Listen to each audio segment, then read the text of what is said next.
বাংলাদেশে আবারও বেড়েছে রয়ের তৎপরতা। শুধু এক মাসেই সরকারি বেসরকারিভাবে 23 বার গোপন বৈঠক। অভিযোগ এনসিপির নেতা হাসনাত আবদুল্লার। ৭১ পত্রিকার টপ নিউজের সঙ্গে আছি আমি সাংবাদিক রহমত। বাংলাদেশের ক্ষমতায় থাকা হাসিনা সরকার ভারতে পালিয়ে যাওয়ার পর থেকে বাংলাদেশ ও ভারতের সম্পর্কের অবনতি ঘটেছে, এমনকি বাণিজ্য যুদ্ধে জড়িয়েছে দুই দেশ। এরই মধ্যে জুলাই গণ অভ্যুত্থানের রাজপথের নেতা হাসনাত আবদুল্লাহ অভিযোগ করে নিজের ফেসবুক পোস্টের মাধ্যমে লিখেছেন, শুধু এই মাসেই ভারতের গোয়েন্দা সংস্থা ও হাইকমিশন বাংলাদেশের সরকারি বেসরকারি ও সামরিক পর্যায়ে অন্তত 23টি মিটিং করেছেন। তিনি লিখে রাখেন, আওয়ামী লীগকে পুনর্বাসনের সুযোগ দিতেই উদ্দেশ্যমূলকভাবে বিচারের নামে কালক্ষেপণ করা হচ্ছে।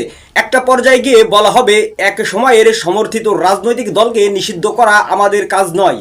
এনসিপির নেতার ওই পোস্টে তিনি আরও লিখেছেন, যার এজেন্ডায় গণহত্যাকারী আওয়ামী লীগের বিচারে নাই, যার এজেন্ডায় আওয়ামী লীগকে নিষিদ্ধ করা নাই, তার সাথে আমরা নাই, মানে এনসিপি তার সঙ্গে নাই। সবাইকে ধন্যবাদ জানিয়ে শেষ করছি। আল্লাহ হাফেজ।